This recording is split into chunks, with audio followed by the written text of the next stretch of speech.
the vain Jackdaw.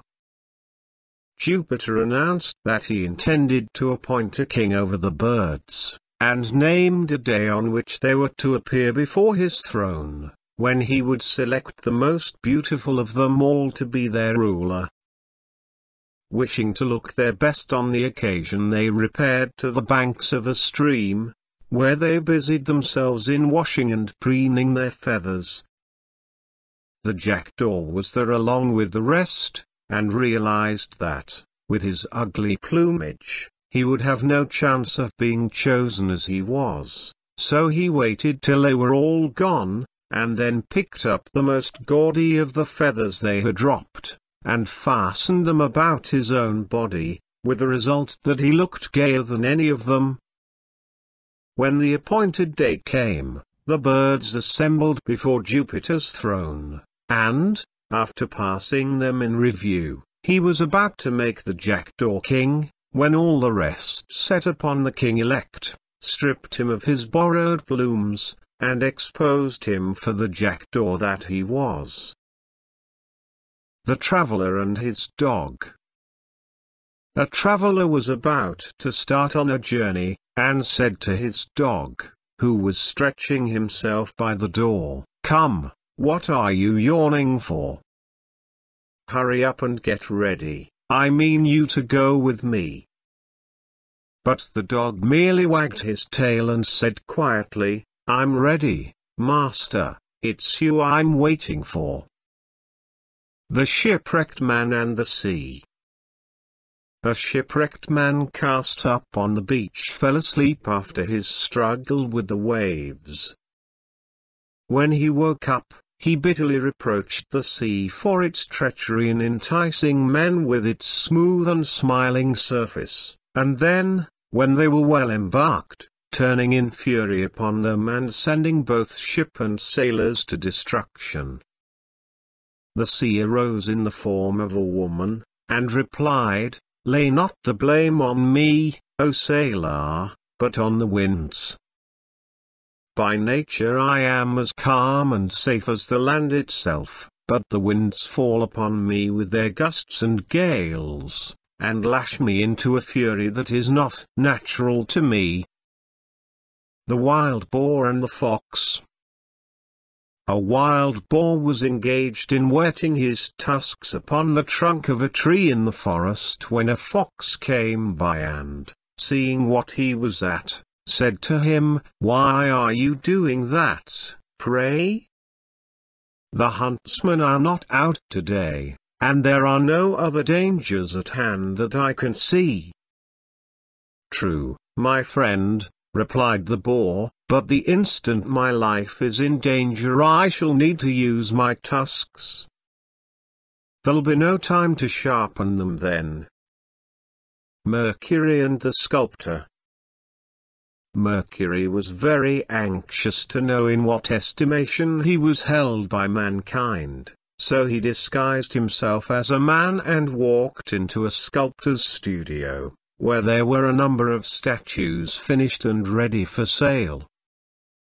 Seeing a statue of Jupiter among the rest, he inquired the price of it.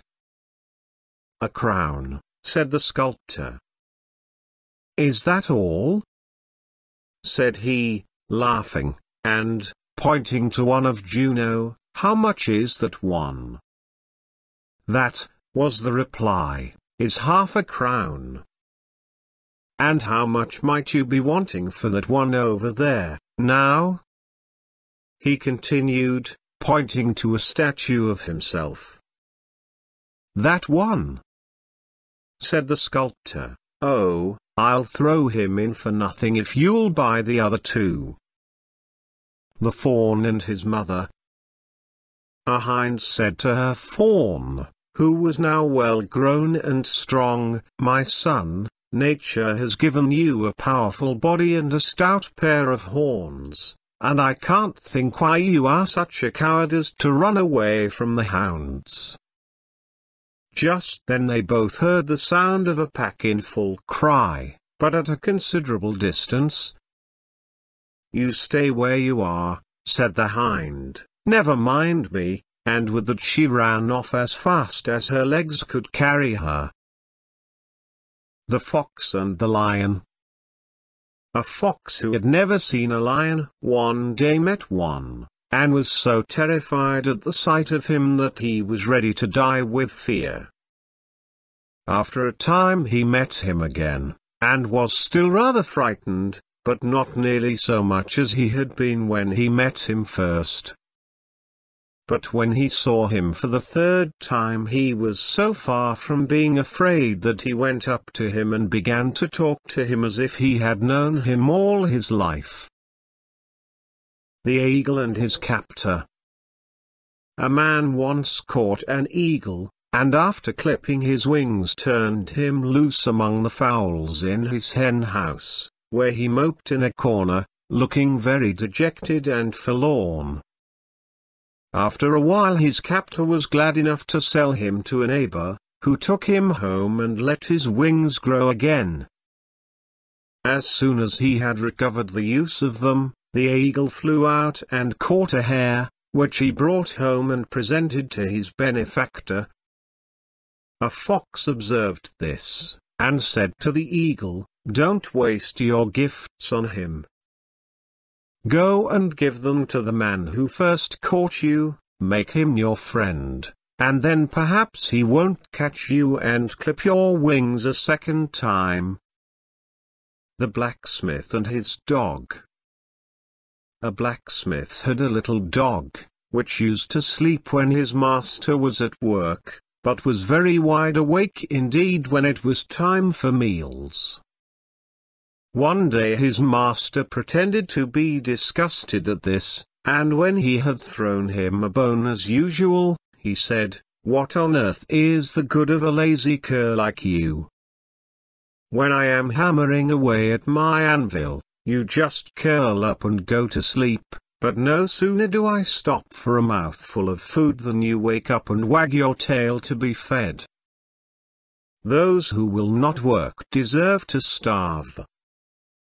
The Stag at the Pool. A thirsty stag went down to a pool to drink. As he bent over the surface he saw his own reflection in the water, and was struck with admiration for his fine spreading antlers, but at the same time he felt nothing but disgust for the weakness and slenderness of his legs. While he stood there looking at himself, he was seen and attacked by a lion. But in the chase which ensued, he soon drew away from his pursuer, and kept his lead as long as the ground over which he ran was open and free of trees. But coming presently to a wood, he was caught by his antlers in the branches, and fell a victim to the teeth and claws of his enemy. "Woe is me!" he cried with his last breath. "I despised my legs, which might have saved my life, but I gloried in my horns, and they have proved my ruin. What is worth most is often valued least." The Dog and the Shadow.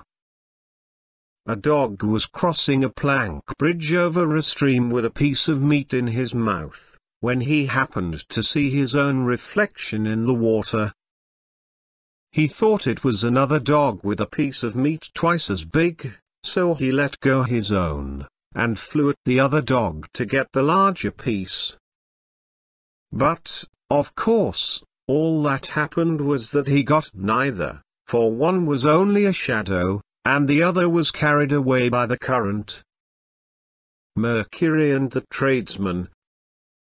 When Jupiter was creating man, he told Mercury to make an infusion of lies, and to add a little of it to the other ingredients which went to the making of the tradesman.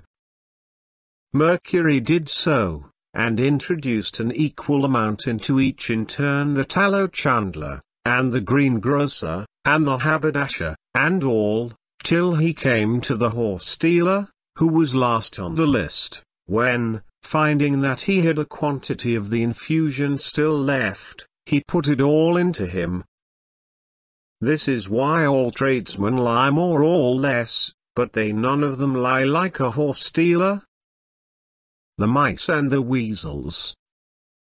There was war between the mice and the weasels, in which the mice always got the worst of it, numbers of them being killed and eaten by the weasels. So they called a council of war, in which an old mouse got up and said, "It's no wonder we are always beaten, for we have no generals to plan our battles and direct our movements in the field." Acting on his advice, they chose the biggest mice to be their leaders, and these, in order to be distinguished from the rank and file, provided themselves with helmets bearing large plumes of straw. They then led out the mice to battle, confident of victory, but they were defeated as usual, and were soon scampering as fast as they could to their holes. All made their way to safety without difficulty except the leaders, who were so hampered by the badges of their rank that they could not get into their holes, and fell easy victims to their pursuers. Greatness carries its own penalties. The Peacock and Juno. The peacock was greatly discontented because he had not a beautiful voice like the nightingale, and he went and complained to Juno about it. "The nightingale's song," said he, "is the envy of all the birds, but whenever I utter a sound I become a laughing stock."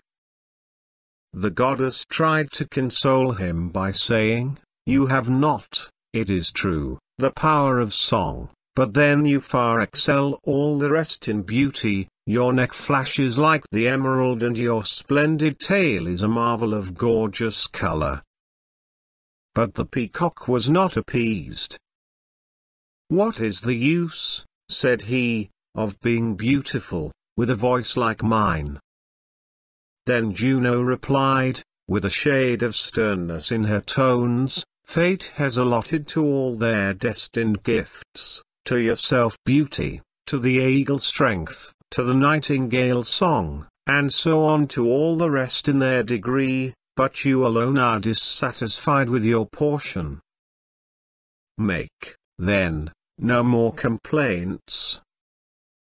For, if your present wish were granted, you would quickly find cause for fresh discontent."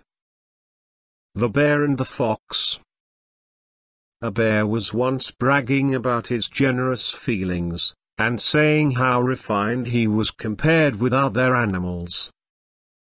There is, in fact, a tradition that a bear will never touch a dead body. A fox, who heard him talking in this strain, smiled and said, "My friend, when you are hungry, I only wish you would confine your attention to the dead and leave the living alone." A hypocrite deceives no one but himself. The Ass and the Old Peasant. An old peasant was sitting in a meadow watching his ass, which was grazing close by, when all of a sudden he caught sight of armed men stealthily approaching. He jumped up in a moment, and begged the ass to fly with him as fast as he could, "or else," said he, "we shall both be captured by the enemy." But the ass just looked round lazily and said, "And if so, do you think they'll make me carry heavier loads than I have to now?" "No," said his master. "Oh, well, then," said the ass, "I don't mind if they do take me, for I shan't be any worse off." The Ox and the Frog. Two little frogs were playing about at the edge of a pool when an ox came down to the water to drink, and by accident trod on one of them and crushed the life out of him. When the old frog missed him, she asked his brother where he was. "He is dead, mother," said the little frog. "An enormous big creature with 4 legs came to our pool this morning and trampled him down in the mud." "Enormous, was he? Was he as big as this?" said the frog, puffing herself out to look as big as possible. "Oh yes, much bigger," was the answer. The frog puffed herself out still more. "Was he as big as this?" said she. "Oh yes, yes, mother, much bigger," said the little frog. And yet again she puffed and puffed herself out till she was almost as round as a ball. "As big as?" she began, but then she burst. The man and the image. A poor man had a wooden image of a god, to which he used to pray daily for riches.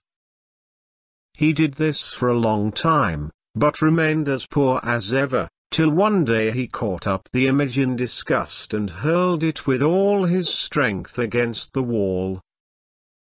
The force of the blow split open the head and a quantity of gold coins fell out upon the floor. The man gathered them up greedily, and said, "Oh, you old fraud, you! When I honored you, you did me no good whatever, but no sooner do I treat you to insults and violence than you make a rich man of me." Hercules and the Wagoner.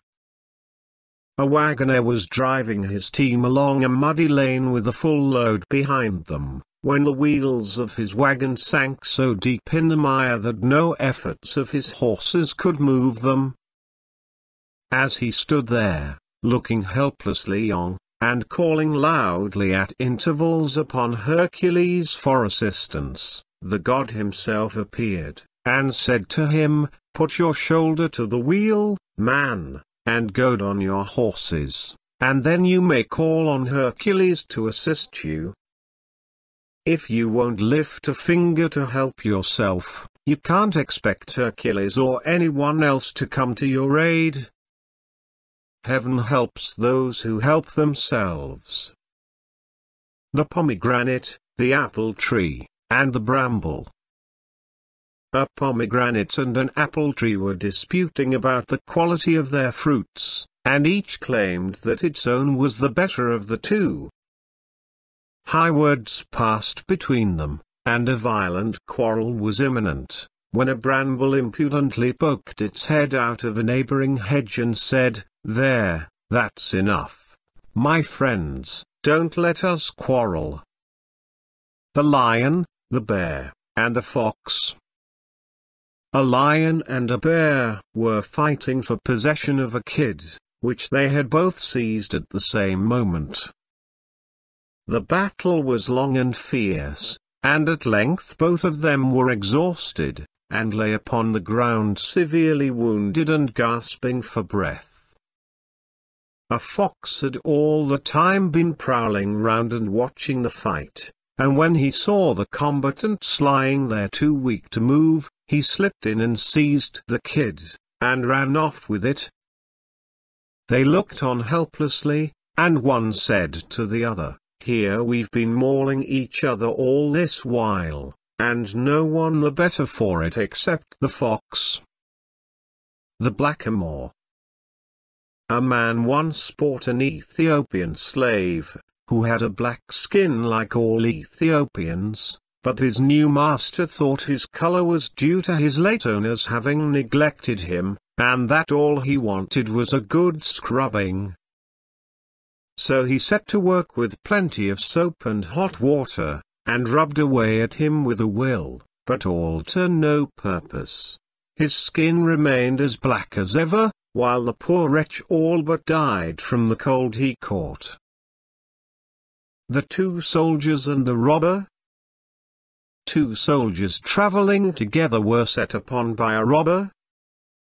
One of them ran away, but the other stood his ground, and laid about him so lustily with his sword that the robber was fain to fly and leave him in peace. When the coast was clear, the timid one ran back, and, flourishing his weapon, cried in a threatening voice, "Where is he? Let me get at him, and I'll soon let him know whom he's got to deal with." But the other replied, "You are a little late, My friend, I only wish you had backed me up just now, even if you had done no more than speak, for I should have been encouraged, believing your words to be true. As it is, calm yourself, and put up your sword, there is no further use for it. You may delude others into thinking you're as brave as a lion, but I know that, at the first sign of danger, you run away like a hare. The Lion and the Wild Ass. A lion and a wild ass went out hunting together.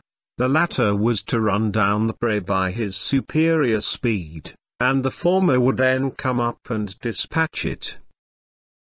They met with great success, and when it came to sharing the spoil, the lion divided it all into 3 equal portions.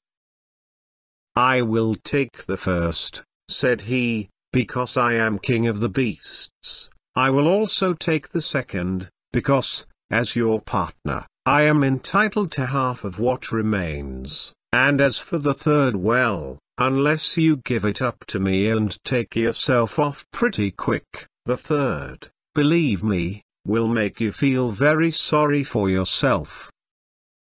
Might makes right,